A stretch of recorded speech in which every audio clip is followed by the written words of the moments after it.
I would like us to define what exactly attachment styles are before going into it. What are we referring to when we say attachment styles? So attachment style is basically how we attach to our caregivers as a child. Mm-hmm. So how you relate to them emotionally, behavioral-wise. The person could be your mom, your dad, your parent, or somebody that is actually taking care of you. So how you attach to them, how you relate to them, how you warm up to them, and how they relate to you is attachment style. Okay, so what different styles are there? So there are basically like 4 different styles. There is the secured attachment. There is the anxious attachment. There is the avoidant attachment. And then there is disorganized. So there are 4 of them. It all sounds very interesting because I can actually see already what you're talking about. But please do go ahead to define these different styles further. Okay, so I talked about 4 of them, major 4 of them. So let's look at the anxious. So we need to understand that as individuals, the way we relate romantically as adults has a lot to do with attachment at childhood. Really? That is actually what we are talking about. So your attachment style and the implication on your adult relationship, romantic relationship. So you see people act the way they do, they just don't act like that. There's an underlying issue why they are behaving the way they do. So if you are trying to fight them, get angry or whatever, it doesn't make any sense because they are whom they are. It's like a factory-fitted setting. Exactly, default. Right. So the anxious attachment are people that grew up with caretakers who are inconsistent. So the child does not know what to expect. So you have a baby whom maybe a child, maybe a 2-year-old, that the parents maybe the mom is available today and mom is all over her, and then tomorrow mommy is nowhere to be found.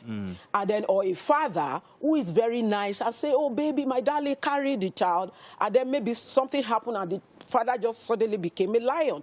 So the child could not comprehend which one do I attach to. Is it the nice daddy or the wicked daddy, or is it the available mom or the mom that is going to disappear? So you see this kind of children, if the mom is around, they cling to the mom. These are the children that if the mom wants to go out, you see them crying, weeping bitterly. So how does it affect them in future life? So as an adult, people with anxious attachment style, when they become adult, when they want to attach romantically, they become clingy.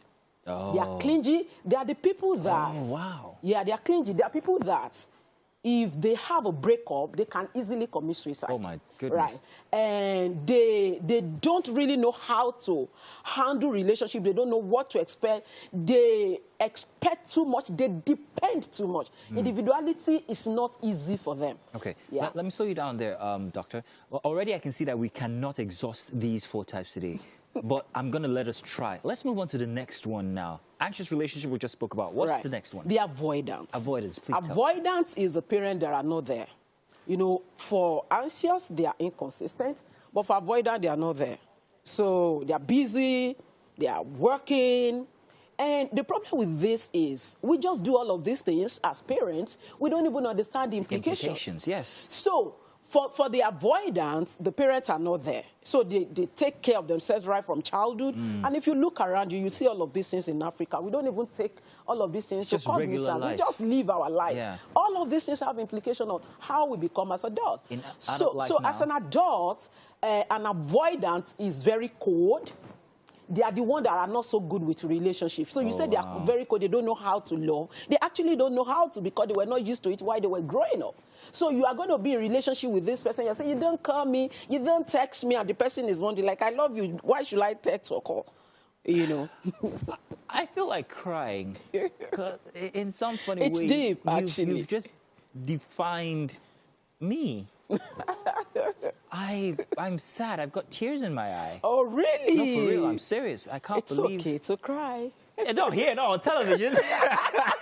But that is so deep. Yeah, it is. Because I can see myself in all of that. I'm the kind of person that I'm like, you should know now. I love you now. You have my ATM card. What's your problem? Type of thing. And I'm sure my wife is going to be like, hey, I told you. But that's actually true. But I would never have thought that it had thing. And if you look back, Yeah, you could that's actually realize certain things. You could, if you can still remember certain things, or look at the pattern while you were growing up, the kind of job your mom was doing, your dad, were they always there? You could actually locate why you are the way Doctor, you are. what other pain do you have to inflict on me? Let's go to the third one. What's the third one? Okay, so the third one is disorganized. This one, they don't even know what to expect. They are very dramatic. So if you're in a relationship with somebody that you are wondering, why is this person so dramatic? Okay. What do I have to do to make the relationship work, or to make you quickly, stable? In adult life, what kind of people are there? Okay, so that's the adult life. These are people, disorganized are children that grew up with abuse. Oh. A lot so if you look around you and see all these children that are selling on the streets. Oh, wow. So just be picturing the future of Africa or Nigeria when you see all of these children. The fourth one and final The one. fourth one is the secured attachment. So a secured attachment is the parents are there, the parents are consistent. Even if they are busy, they know how to make up for the time that they are not available. There is no abuse, there is no drama, there is no domestic violence, balanced parenting. That is a secured attachment. So when they become adult, they maintain their individuality. At the same time, they maintain a stable relationship. They are not clingy, they are not overly dependent, yet they still love the other person. They are capable of expressing themselves and their needs. Dr. Tolulokpe, I am going to be going back on our YouTube page to watch this session all over again. I'm also going to ask that you be back again to take each of these styles separately and how we can actually adjust to whatever circumstance we find ourselves. This is eye-opening. This is very interesting. And I'm sure you would agree out there that you never thought of it this way, but this is what it is from a certified professional. We will welcome you back the next time we have you on. Thank you very much for coming. Thank you for having me.